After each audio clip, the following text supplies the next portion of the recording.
Aha, bir zəhmət siz səsləri bağlayın. Səsi azaldın da. Deməli, indi sizə məntiq xətalarından danışacağam. Baxın, məntiq xətaları məntiq səhvləridir. Baxın, birinci məntiq xətamız həddən artıq ümumiləşdirmə olacaq. Yəni, həddən artıq ümumiləşdirmə nədir? Biz bəzən bir-iki nümunəyə görə hər şeyin elə olduğunu düşünürük. Məsələn, deyirəm ki, Ayşən ağıllıdır, Nigar da ağıllıdır. Deməli, bütün qızlar ağıllıdır. Amma iki nəfərin ağıllı olduğuna görə bütün insanların ağıllı olduğunu düşünə bilmərəm və ya iki nəfərin bizə qarşı nankor olduğuna görə bütün insanların nankor olduğunu düşünə bilmərəm. Yəni biz hər şeyi ümumiləşdiririk. Həddindən artıq ümumiləşdiririk. Növbəti məntiq xətamız, baxın, özünü bənzətmək olacaq. Özünü bənzətmək, əzizlərim, özünü bir adama bənzədirsən. Məsələn, siz deyirsiniz ki, Ayşə müəllimə bunu edirsə əladır. Məsəl üçün, Ayşə müəllimə məsəl üçün ağ köynəklə qara şalvar geyinibsə, mən də elə geyinməliyəm. Deməli, hər kəs baxmalıdır ki, bu mənə yaraşırmı? Və yaxud filan kəs saçını qısa kəsib, mən də kəsəcəm. Deməli, özünü bir adama hansısa bir önəm göstərdiyin, hansısa bir məşhur insan bunu edirsə, deməli, mən də etməliyəm. Deməli, özünü bir nəfərə bənzətmək məntiq xətası olacaq. Əzizlərim, növbəti məntiq xətamız cəmiyyət tərəfindən qəbul olunmadır. Yəni, cəmiyyət tərəfindən qəbul olunma isə çox adam edirsə, mən də edəcəm, hamı edirsə, mən də etməliyəm, dostlarım edirsə, mən də etməliyəm, qonşularımız edirsə, mən də etməliyəm. Bu isə cəmiyyət tərəfindən qəbul olunma məntiq xətası olacaq. Məsələn, deyirsən ki, rəfiqələrim dərzliyə yazılıb, mən də yazılam. Cəmiyyət tərəfindən qəbul olunma məntiq xətasıdır. Hamı Facebook profili açıb, gərək mən də açam. Hamı, bu da cəmiyyət tərəfindən qəbul olunmadır. Dostlarım Anar, İlkin, Vasif boks məşğələsinə yazılıb, gərək mən də yazılam. Bu da yenə cəmiyyət tərəfindən qəbul olunman məntiq xətası olacaq. Növbəti məntiq xətamız isə şəxsi qərəzlikdir. Birinin uğurlu olduğunu bilə-bilə onun uğurlu olduğunu qəbul etmirsən, alqışlamırsan, birinin gözəl olduğunu bilə-bilə ona gözəlsən demirsən, bu artıq sənin qərəzli olmağındır. Yəni, yaxşını görə-görə yaxşıya dəyər vermirsən. Deməli, bu da şəxsi qərəzlik məntiq xətası olacaq. Növbəti məntiq xətamız boş adam məntiq xətasıdır. Yəni, əsas fikri, arqumenti bir kənara qoyursan, deməli, deyilən əsas fikri bir kənara qoyursan, öz dediyini qəbul etdirməyə çalışırsan. Bu isə boş adam məntiq xətasıdır.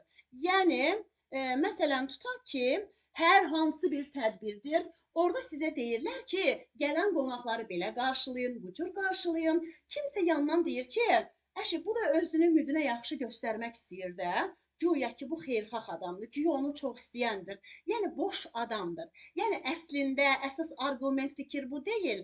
Amma bu isə boş-boş danışır, öz dediyini qəbul etdirmək istəyir. Bəzən deyirlər ki, filan kəs məsələ qalıb bu tərəfdə, bu nədən danışır? Boş adam məntiq xətası. Növbəti məntiq xətamız isə çox mənalı danışmaqdır.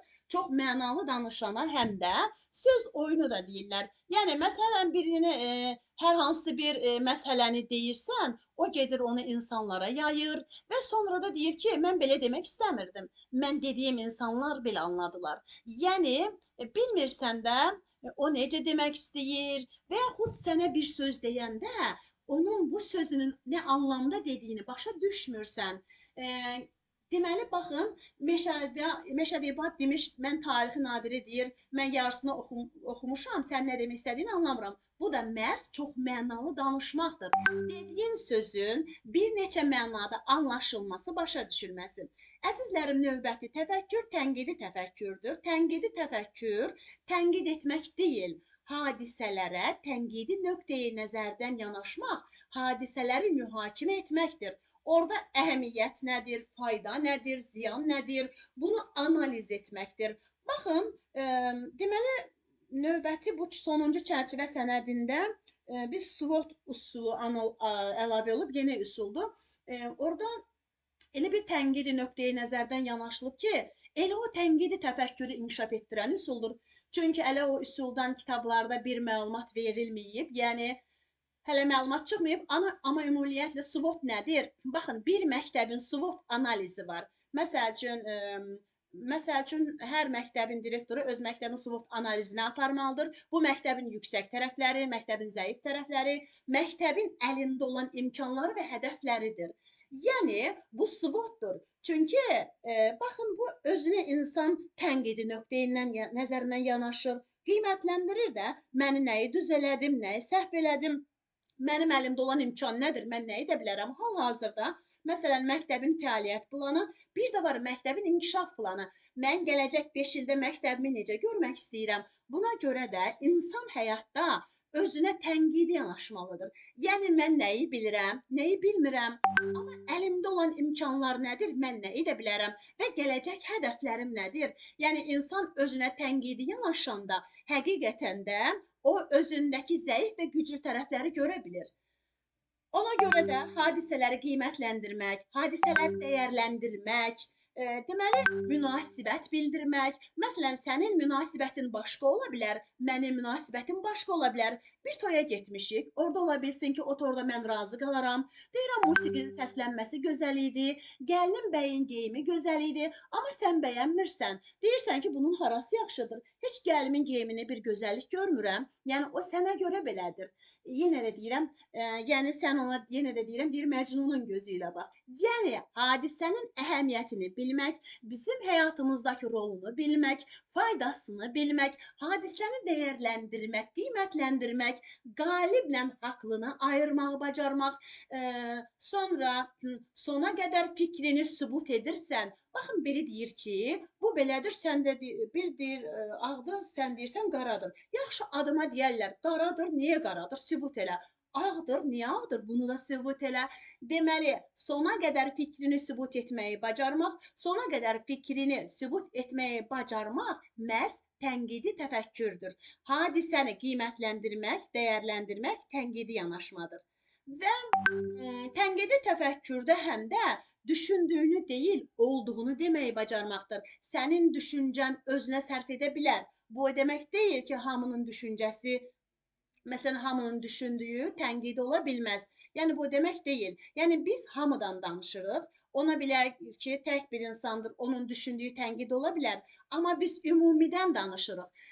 Məsələn, ola bilər ki, mən dünən təlimçi qrupumda biri sual verdi ki, mənə deyir ki, düşündüyü tənqidi deyil, hər kəs düşündüyü tənqidi ola bilməz. Amma onlar isə hər yerdə tənqididir. Yəni olanı qəbul etmək. Yəni biz insanın düşüncəsi ədalətli ola bilər, amma başqa bir insanın düşüncəsi ədalətli ola bilməz. Biz ümumi olaraq deyirik ki, düşündüyünü deyil, olduğunu deyəni bacaran tənqidi təfəkkürlü insandır. Çünki bəzən insanlar öz ayranına tuş demirlər. Yəni mən düşünürəm ki, mən doğruyam. O deyir ki, kim özünü günahkar hesab edir? Yəni gəlinlə qaynana bir-biri ilə savaşır. Belə deyək, gəlinə qulaq asırsan, deyirsən gəlin haqlıdır.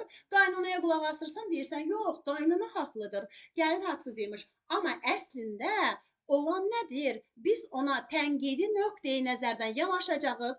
Onların düşüncəsidir. Ona görə düşündüyünü deyil, olanı görməyi bacarmaq tənqidi təfəkkürdür, əzizlərim. Yəni əslində olan nədir? Yenə deyirəm, sona qədər fikrini sübut eləyirsənsə, bu da tənqidi təfəkkürdür. Sona qədər gedə bilmirsən, deyirsən ki, mən bura qədər gedə bilirəm. Çünki özünü qiymətləndirirsən, deyirsən oradan o yana mənlik deyil. Bəzən adamlar var, deyirsən ki, sən şirniyyat bişirə bilmirsən, deyir ki, yox, bişirə bilirəm. Amma düz 10 ildir şirniyyat bişirir, hələ də şəkər burası kobuddur, üstünü bəzəyə bilmir. Hələ də şəkər buranın kənarını qatlaya bilmir. Hələ də paxlavanın yuxaları qalın olur. Boynunu almaq istəmir ki, mən bunu bacarmıram. Amma insan var ki, tənqidi təfəkkürlü insandır. Məsəl üçün mən deyirəm ki, mən şəkər buranı artıq bəzəməyi unutmuşam. Çünki illərdir etmirəm, məsəl üçün. Amma bir zaman Ola bilər deyə bilərəm ki, vərdiş idi, amma indi etiraf edirəm, bişirə bilmirəm. Əgər insan bunu səhvini boynuna alırsa, özündə olan olmayanı boynuna alır, özünü qiymətləndirir, özünü dəyərləndirir, məndə bu var, mən bunu sonuna qədər gedə bilərəm, ay millət, bu məndə var, iddialıyam. Nə var ordayam, sona qədər də yanındayam. Amma bacarmadığın bir şey üçün də deyirsən ki, mən bunu bacarmıram. Bacarmamaq günah deyil, amma bunu etiraf etməmək günahdır. Ona görə də sona qədər getməyi bacarmaq da tənqidi təfəkkürdür. Sona qədər gedə bilmirsən, bunu etiraf edə bilirsənsə, bu da tənqidi təfəkkürə aiddir. Deməli, əzizlərim, tənqidi təfəkkürün də xarakteri xüsusiyyətləri var. Məsələn, müşahidə etməyi bacarmaq. Əgər biriləri bir şeyləri müşahidə edə bilirsə, tənqidi təfəkkürü var və təhlil edə bilirsə, tənqidi təfəkkürü var. Nəticə çıxara bilir təhlilindən, nəticə çıxarır və başqa adamların da fikrini alır və başqasının fikrinə hörmətlə yanaşmaq özü də tənqidi təfəkkürdür. Bizə görə doğru olan başqasına görə yanlış ola bilər. Amma biz o başqasına görə yanlış olanı deyə bilmərik ki, yox, niyə sən belə deyirsən? O da özünə görə deyir ki, mən doğruyam. Buna görə başqasının fikrinə hörmətlə yanaşmaq tənqidi təfəkkürdür və əlbəttə ki, artıq problem həll olunacaq. Başqa insanlarda dinləyirsə və artıq problem həll olundu. Faktı fikirdən ayırmağı bacarmaq tənqidi təfəkkürdür. Fakt hazır olan bir məhsuldur, fikir isə sənin sübut edəcəyin bir məhsuldur. Hadisələrə öz mövqeyindən yanaşmaq tənqidi təfəkkürdür. Əgər faktı deyirsənsə, sənin məntiqin var, amma fikri deyirsənsə, sənin tənqidin var. Çünki sənə xasdır, sənin münasibətindir, öz mövqeyindən yanaşmaqdır. Ona görə də faktları bir-birindən müqayisə etmək, faktlar üzərindən hadisəyə yanaşıb əsaslandıracaqsansa, sənin məntiqin var fakt üzərindən. Amma öz mövqeyindən yanaşacaq, sübut edəcəksənsə, əsaslandıracaqsansa, mühakimə yürüdəcəksənsə, öz mövqeyindən. Artıq bu sənin tənqidi təfəkkürünün olmasıdır. Seçim etməyi bacarmaq da tənqididir. Çünki bu sənin seçimindir. Bu da mənim seçimimdir. Mənə görə seçim bir bu, iki bu, üç bu, dört bu. Çünki mən bunda, yəni mən özümə tutaq ki, getmişəm bir ayaqqabı almışam. Mənə deyirlər ki, əşi bu nə ayaqqabıdır almısan? Deyirəm, bu mənim seçimimdir. Çünki materialı gözəldir. Çünki mənim, yəni ayağım rahat olur bu ayaqqabıda. Çünki mənim cibimdəki pula uyğundur. Çünki mənim ailəm bunu məsləhət bilir. Deməli, 1, 2, 3 seçimimi sübut eləyirəm. Bu mənim seçimimdir. Buna görə də seçim etmək də tənqidi təfəkkürə aiddir və nə olardı? Filan şey olmasa nə olardı? Məsələn, bizim qidalarımızdan götürək çörək. Çörək olmasa nə olardı? Məsələn, meyvələr olmasa nə olardı? Gətirək məktəbə dərslərimizə. Məsələn, məktəbdən danışaq. Sifət olmasa, feil olmasa nə olardı? Kvadrat olmasa nə olardı? Tənlik olmasa nə olardı? Hər mövzunun əhəmiyyətini biz şagirddən soruşa bilərik. Deməli, nə edəcək? Onu müdafiə edəcək. Baxın, açar sözlərdən biri də elə müdafiə etməkdir. Əsərdəki qəhrəmanı müdafiə edirsənsə, bu tənqidi təfəkkürdür. Yazıçının mövqeyi məntiqidir, amma sən onu müdafiə edirsənsə, baxın, biri məsələn yazıcı onu sənə müsbət qəhrəman kimi verib, sən onu müsbət görmürsən, mənfi görürsən, bu tənqidi təfəkkürdür, amma sübut eləyəcəksən. Niyə onu mənfi görürsən? Deməli, bu da məhz tənqidi yanaşmadır, əzizlərim.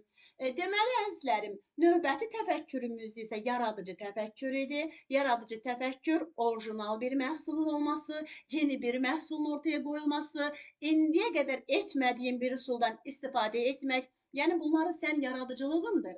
Ona görə də bir insan nəyisə yaradırsa, mütləq orada əlaqə qurmağı bacarmalıdır. Deməli, tənqidi təfəkkürün addımlarının bir əlaqələrin qurulmasıdır. Baxın, bir film var, Dərviş Parisi partladır. O filmdə deyir ki, əşir bunun barıtını nə qədər eləmisən, partladı, hər şey yandı, dağıldı. Deməli, burada nə ilə əlaqəsini bilməsək, yarada bilmərik. Məsələn, mən parça ilə tikiş tikirəm. Parça ilə musiqidən nə qura bilərəm? Heç nə. Amma mən parça ilə kleydən, yapışqandan, düymədən, muncuqdan bir şey yarada bilərəm. Deməli, mən gərək o qurduğum əşyaların, bunların arasındakı əlaqəni biləm ki, ondan nəsə yaradam. Yoxsa dərviş Parisi partladır kimi qrup qoşacaq, partlayış olacaq da. Yəni buna görə də əlaqənin yaradılması, mütləq biz əlaqəni bilməliyik, nəyəsə yaradırıqsa, qururuqsa və əlaqəni qura biliriksə, əlbəttə ki, burada mütləq sual verməyi bacarmalıyıq. Yəni bir insan başqalarına niyə sual verir? İstəyir ki, nəsə öyrənsin, yaratsın, qursun. Məsələn, deyirsən ki, bu necə olur, o necə olur, məlumat toplayırsan ki, yaradasan, qurasan. Amma insanların başqasına sual verməsi deyil, özünə sual verməsi də lazımdır. Mən Zəhradan, Xədicədən, Fatmadan fərqli nə edə bilərəm? Hamıdan fərqli nə ortaya çıxara bilərəm? Zəhra bu cür elədi, Fatma bu cür elədi, amma mən onlardan fərqli bir şey çıxartmaq istəyirəm ortaya. Yəni, onda deməli, insanın başqasına sual verməsi və özünə sual verməsi, fərqli nə edə bilərəm, bu da məhz yaradıcı təfəkkürü inkişaf etdirəcək. Əgər bir insan yaradırsa, mütləq risk etməyi bacarmalıdır. Yəni, təcrübə aparmalıdır. Yəni, əzizlərim, risk etmək, yaradıcı təfəkkürün açar sözüdür. Yəni, təcrübə aparmaq. Bəzən deyirsən ki, mən tort bişirmək istəyirəm, amma sənə o qədər desinlər ki, 6 yumurta götür, 1 stəkan un götür, 1 stəkan şəkər tozu götür. Axı bu tort reseptlə şifahi olan bir şey deyil.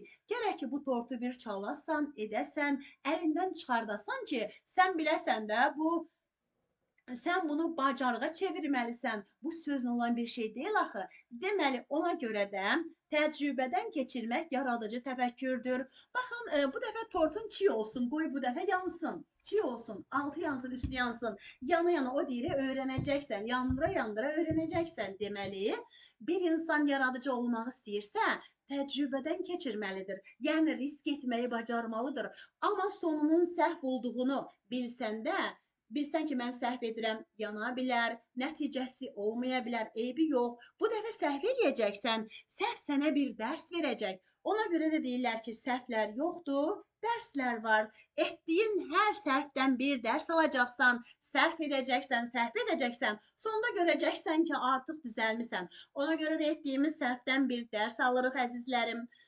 Deməli, ona görə də təcrübədən keçirmək, sınaqdan keçirmək yaradıcı təfəkkürə aiddir və müşahidə etmək. Biz müşahidə etməsək, ümumiyyətlə nə tənqidi yanaşa bilmərik, nə də yaradıcı yanaşa bilmərik. Məsəl üçün, məntiqim var, deyirsən ki, bunu belə edəcəm, elə edəcəm. Amma tənqidi nöqteyi nəzərdən yanaşmaq üçün mən həm müşahidə etmək lazımdır. Müşahidə etməkdə də tənqidi təfəkkürdə də müşahidə var. Yəni burada da deyirik, müşahidə etməsək yarada bilmərik, qura bilmərik. Mütləq yaratmalıyıq. Yəni yaradıcı insanlara necə insanlar deyirlər? Kreativ insanlar deyirlər. Deyirlər ki, filankəs çox kreativdir. Çoban salatını elə qəşəng hazırladı ki, 10 barmaqda 10 marifətdir. Yəni, kababı aşı qoydun bir tərəfə, çoban salatını yedin. Çünki onu o qədər zövqlə, fərqli, o qədər gözəl bəzəyib ki, dekor edib ki, gətirib qoyub ki, sən də baxdın ki, çox kreativdir, fərqlidir. Yəni, biri gətirib sənin qarşına elə aş qoyar ki, belə aşı yemək istəməzsən. Yəni, başqası isə sənə gətirib kartof qızartmasını, qırmızı pomidor şorbası ilə elə qoyar ki, deyərsən ki, əşi, bundan gözəl nə var? Onu petruşka ilə, kərəvizlə, yəni bəzəyər, limonla bəzəyər, yəni qarşınıza qoyar. Bax, deyərsiniz ki, bəh-bəh, yəni bu nə kreativ xanımdır. Deməli, kreativ olmaq elə yaradıcı olmaqdır. 21-ci əsr bacarıqlarından biri də elə kreativ düşünmədir. Yəni, yaradıcı düşünmə, tənqidi düşünmə, bir də kritik düşünmədir. Yəni, ona görə də bizim əslində çox yaradıcılıqlarımız var. Gündəlik həyatımızda olan yaradıcılıqlarımız kiçik yaradıcılarımızdır. Yəni, kiçik kreativlərimizdir. Yəni, evimizi bəzəyirik. Məsələn, bir gün divanımızı dəyişib bu tərəfdən qoyuruq. Bir gün televizorumuzu başqa səmtə qoyuruq. Bir gün qabaq stolumuzu başqa tərəfə qoyuruq. Deməli, şkaflarımızın yerini dəyişirik və bunları ediriksə, deməli, əzizlərim, hamının servat deyirsiniz, nə bilim, yəni bizim dilimizin sözü deyil, başqa dildən gəlib bu. Yəni onun adı qablıqdır Azərbaycan dili. Yəni bir gün qablığımızı qoyuruq bir tərəfə, bir gün qoyuruq başqa tərəfə. Yəni bu da bizim kreativlərimizdir. Gündəlik həyatımızda olan kreativlərimizdir. Amma böyük kreativlərimiz də var. Məsəl üçün peyvəndin icad olunması var, bir silahın icad olunması var, bir xəstəlik üçün hansısa bir müalicə üsulunun olması, bu da böyük kreativlərdir. Artıq bu bütün insanlara fayda verən kreativlər. Bir də var ki, məsələn, şərfimiz var. Bir köynəyimizi o şərfi elə bağlayırıq. Hamı deyir görəsən bu köynəyi hardan alıb? Daha demir ki, onu şərflə dəyişmişik. Bu bizim kreativ olmağımızdır. Yəni özümüzün zövqümüzə uyğun dəyişməyimizdir. Yəni hər nəsə kreativdir. Bəs məktəbdə kreativ mühiti necə formalaşdıra bilərik? Əlbəttə ki, müəllim kreativdirsə, şagird də kreativ olacaq. Məsələn, mən öz məsəl üçün öz məktəbimizdə görürəm ki, bizdə məsəl üçün daha çox uşaqları daha çox maraqlanır. Yəni daha yaxşı kreativ olsunlar deyə çalışırlar. Məsəl üçün mən özüm yeni bir şeylər haqqında düşünürəm. Nə edəcəklər, necə etsinlər. Yəni ona görə də daha hər gün istəyirəm ki, yəni nəsə edim, şagirdləri ola bilər ki, yarışlar quraq, oyunlar quraq, yəni əylənsinlər. Amma onlar elə bilsinlər ki, əylənirlər, amma əylənə-əylənə öyrənsinlər. Onu yarışı oyun zənn etsinlər. Bu da bir kreativlikdir. Müəllim kreativdirsə, şagird də kreativ olacaq. Bəs sinifdə kreativ mühiti necə formalaşdıra bilərik? Şagirdlərdə özgüvən formalaşdırmaqla, hadisələrə bunların münasibət bildirməsini formalaşdırmaqla, sən səhv deyirsən, yox, onlara sərbəst söz azadlığı vermək, məsəl üçün fikirlərini öyrənmək, onlar necə düşünürlər, onlar bunu necə dəyişə bilərlər, hər hansı bir şeyi necə dəyişə bilərlər, bu da məhz onların yaradıcı olmasıdır. Baxın, müxtəlif strategiyalar var ki, yaradıcı təfəkkürü inkişaf etdirən strategiyalar var ki, məsələn, bunlardan biri də beyin həmləsidir. Məsələn, beyin həmləsi, biz üsullarda qayıdacağıq buna. Deyirsən ki, məsələn, evində də deyirsən, məsəl üçün, deyirsən ki, bugün mən evdə deyək ki də, mən istəyirəm yarpaq dolması edim, amma bizim yarpağımız yoxdur. Nə edək?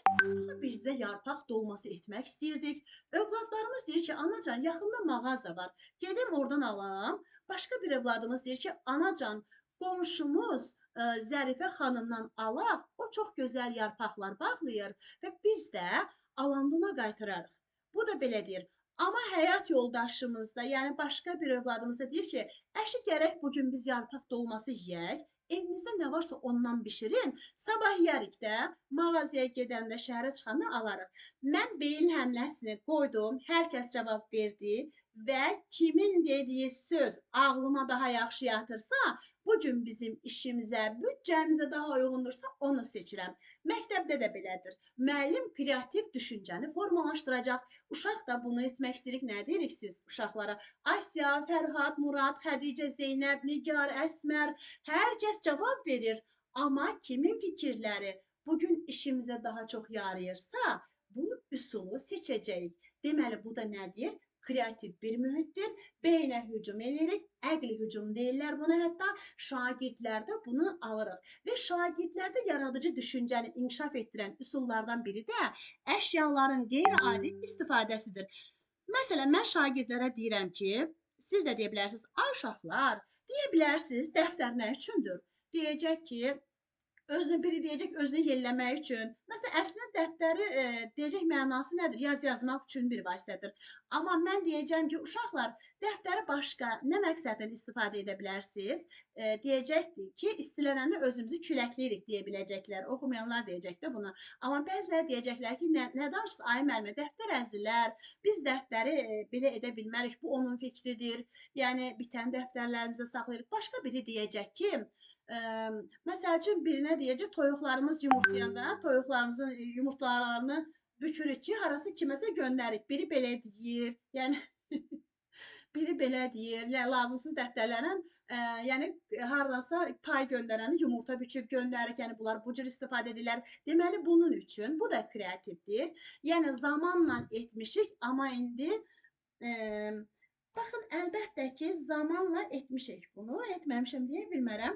Baxın, hər dolmuş dəftərin, məsəl üçün, əzizdir, bir xəzinədir, indi saxlayıram mən onları.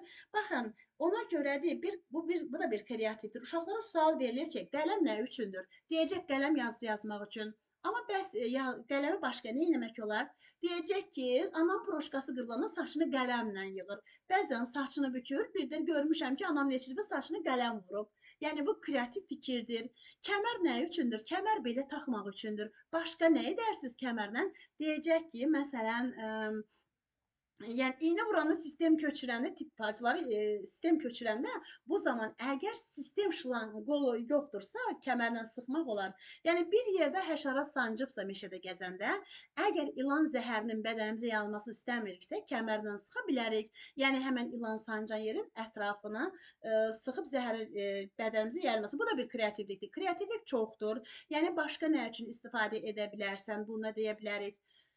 Baxın 4M1K hash üsulu da var ki, bu da yaradıcı təfəkkürü inkişaf etdirir. Orada keçən dəfə də dedim, 4 hərfi ilə başlayın. Deməli, K hərfi ilə başlayan 4N1, 4N hərfi ilə 1. Baxın, bunlar K hərfi ilə bir də H hərfi ilə başlayan 4M1K H-dır. Baxın, bunlar bir dənə də H hərfi ilə başlayan suallar. Deməli, ona görə də baxın, bu da deməli yaradıcı təfəkkürü, həm də ki, tənqidi təfəkkürü inkişaf etdirən strategiyalardan biridir. Deməli, əslində, yenə də deyirəm, bu təfəkkürə nəzər salsaq, məntiqi təfəkkür hər hansı bir hadisədən biz asan yol axtarırıq, o işi görəcəyik, amma asan yolla, səmərəli yolla görəcəyik, məntiqimizi işə salacağıq. Bəzən bizə deyirlər, bəlkə məntiqini işə salasan, məntiqi nöqteyi nəzərdən quraqlaşdıracağıq, ümumiləşdirəcəyik, müqayisə edəcəyik. Amma tənqidi yanaşanda mən onu mənim üçün faydası, ziyanı, əhəmiyyəti, rolu nədir? Əlimdən nəsə bir şey bişirirəm, tutaq ki, aş bişirirəm. Bu aşın bizim orqanizmimiz üçün faydası nədir? Ziyanı nədir? Əhəmiyyəti nədir? Amma baxın, aşı bişirmənin resepti, qaydası məntiqimdir mənim. Bilirəm ki, düyü lazımdır, şabalıd lazımdır, yəni ət lazımdır. Bunun resepti mənim məntiqimdir. Yadıma salıram. Ya aş bişirənə nələr lazımdır? Baxın, bu mənim məntiqimdir. Amma tənqidi odur ki, aşın mənim üçün faydası nədir? Ziyanı nədir? Əhəmiyyəti nədir? Rolu nədir? Bu mənim tənqidimdir. Amma baxın, mən aşı səndən fərq bu süfrəyə səndən fərqi necə gətirəcəyəm? Kreativ, yaradıcı. Yəni sən də aş bişirsən, mən də bişirəm, amma mən fərqli edirəm. Bunu bəzəyib düzüb gətirəcəmsə, bu mənim yaradıcı təfəkkürümdür. Yəni orijinaldır, mənə məxsusdur. Yəni bu mənim artıq kreativ düşüncəmin olmasıdır.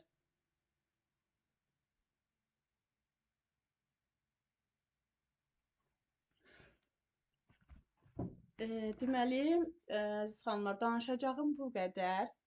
Yəni, bir dəqiqə mən ekran kaydını